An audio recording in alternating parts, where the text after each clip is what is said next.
Assalamualaikum warahmatullahi wabarakatuh. Kami dari kelompok 21 tugas besar UGL yang beranggotakan Said Firaus, Rifka Alifa Kamelia, dan Jibril Jati Jatmiko. Di sini kami akan menjelaskan dengan tema cost, yaitu dengan judul analisis perbandingan angkutan gas dalam bentuk kompres natural gas CNG dan liquefied natural gas LNG dengan studi kasus Kalimantan Selatan dan Kalimantan Tengah. Latar belakang dari penelitian kami, gas bumi adalah energi primer urutan ketiga yang digunakan di Indonesia setelah minyak bumi dan batu bara. Pemerintah Indonesia berusaha agar terus mengembangkan dan meningkatkan pemanfaatan gas bumi dalam negeri melalui pembangunan infrastruktur gas bumi melalui pipa, LPG, CNG, dan LNG untuk mengakumulasi dalam wujud cita-cita industri dalam negeri yang bersih. Dalam pemilihan rute untuk pendistribusian LNG, besarnya permintaan kargo dan jarak pengiriman menjadi indikator dalam efisiensi pendistribusian LNG dan CNG, sehingga diperlukan pemangku kepentingan yang kompeten dalam bisnis transportasi LNG dan CNG. Biaya transportasi minimum untuk setiap klaster pelayaran dapat diterapkan, serta juga subsidi pendistribusian permintaan kargo kecil dengan jarak pengiriman yang jauh. Untuk identifikasi masalahnya, yaitu kurangnya pengoptimalan LNG dan CNG di Kalimantan Tengah dan Timur. Dikarenakan, yang pertama, proses distribusinya, yang kedua, kebutuhan minyak masyarakat lebih mengkonsumsi dari minyak bumi. Untuk proses distribusinya terbagi 3 faktor. Yang pertama, jarak kilang minyak yang berjauhan. Yang kedua, infrastruktur yang memadai. Yang ketiga, alat angkut untuk kedua teknologi yang berbeda. Kemudian dari 3 faktor tersebut dilakukan analisis perbandingan angkutan CNG dan LNG yang disesuaikan dengan jarak kebutuhan dan permintaan. Tujuan dari penelitian ini, yang pertama, menentukan jenis kapal dan biaya. Yang kedua, distribusi LNG dan CNG, menentukan distribusi yang visible dengan memperhatikan faktor total biaya. Untuk batasan penelitian ini, yang pertama, perhitungan distribusi hanya di Kalimantan Selatan dan Kalimantan Tengah. Yang kedua, distribusi hanya dilakukan direct. Yang ketiga, kapal yang digunakan sebagai pertimbangan diambil berdasarkan keragaman payload dan biaya sewa.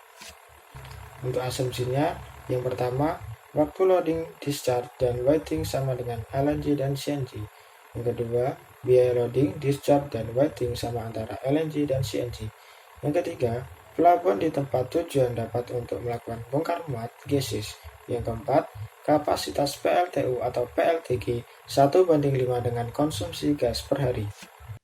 Selanjutnya untuk metodologi penelitian. Metodologi penelitian dimulai dari mengidentifikasi masalah dan tinjauan pustaka untuk pendistribusian CNG dan LNG, lalu dilakukan pengumpulan data terkait distribusi CNG dan LNG, lalu ada konsep distribusi angkutan gas, kemudian distribusi dengan CNG, dan satunya lagi distribusi dengan LNG. Kemudian yang CNG menghitung dulu komponen biaya distribusi CNG sesuai dengan muatan dan jarak. Begitu juga yang LNG.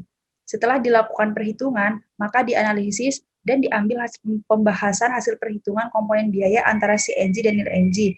Lalu kemudian untuk diambil kesimpulan serta saran penelitian.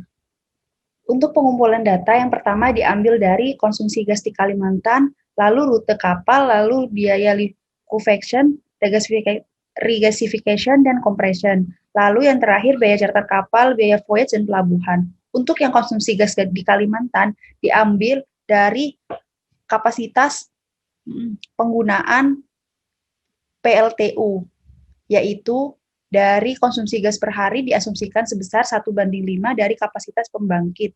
Untuk rute kapal diambil dengan mengasumsikan gas alam berasal dari Pertamina West Madura Offshore atau PMWO dan titik akhir berada di 4 pelabuhan yang tersebar di Kalimantan Selatan dan Kalimantan Tengah.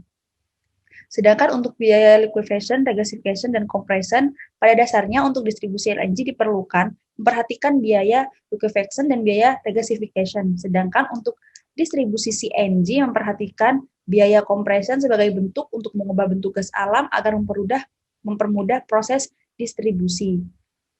Untuk tabel-tabelnya dapat dilihat pada gambar.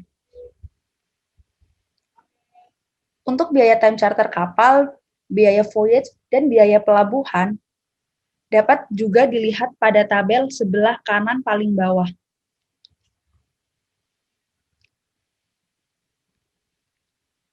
Biaya time charter kapal adalah dikarenakan pendistribusian gas alam melalui jalur laut, sehingga diperlukan data biaya sewa kapal dengan metode time charter. Diasumsikan penyewaan kapal menggunakan time charter sebagai penyewa hanya memperhatikan biaya tambat kapal.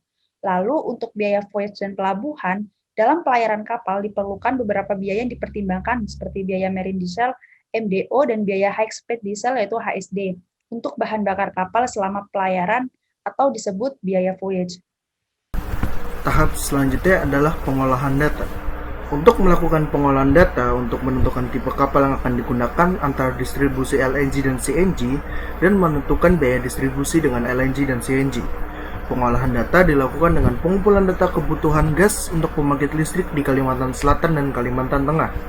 Kebutuhan gas pembangkit listrik diubah dalam satuan MMSCVD menjadi satuan ton dan kubik meter dengan persamaan 1 MMSCVD sama dengan 19,39 ton LNG dan 1 MMSCVD sama dengan 28,25 ton CNG. Berikut merupakan perhitungan kapal LNG. Perhitungan tersebut didapatkan dari menggunakan data input DWT, distance, cargo, ILF, loading, discharge, waiting, dan ECC. Lalu dihitung dengan data hitung yaitu port days, sea days, RTD, number voyage, sum loading, sum discharge, rent cost, loading cost, MDO cost, dan HSD cost. Sehingga didapatkan kebutuhan kapal untuk ke Trisakti, Batang, Sigintung, dan Kumai Seberang. Selanjutnya, dengan menggunakan cara yang sama, dilakukan perhitungan kapal CNG dengan data input dan data hitung yang sama. Setelah mendapatkan kebutuhan kapal, kita dapat menghitung total biaya distribusi dengan menggunakan demand antara demand LNG dan demand CNG, jaraknya, total shipping cost untuk LNG sendiri sebesar 5.264.223.452 rupiah, dan untuk CNG 1.111.891.364.960 rupiah. Lalu terdapat total liquefaction cost dan total regasification cost untuk LNG, dan ada total compression cost untuk CNG. Setelah dapat dihitung, semuanya tinggal ditambahkan dan mendapatkan total cost-nya untuk LNG sebesar 5.276.730.835 rupiah. Sedangkan untuk CNG mencapai 3.012.911.250.674 rupiah, di mana total biaya distribusi sangat jauh antara CNG dan LNG. Karena hal tersebut,